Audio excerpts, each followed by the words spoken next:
Drama guys, masak bumbu soto. Nggak banyak sih. Berapa kilo kemarin ya ini? Sekitar 60 kilo kali ya. Ini bumbu soto guys ya. Jadi Bang Patu kegiatannya sehari ini goreng bumbu buat ukuran 4 hari lah ya. 40 hari, 4 hari itu nyepret guys. Malam udah mau matang.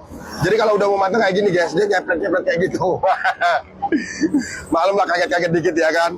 Tapi emang panas banget. Oke, gini aja. Buat kalian yang pengen bikin soto, terus bumbunya pengen banyak, pengen ada dikerjain, terima mateng, undang abang besok ke sana. Nggak apa-apa, semenit goceng kok.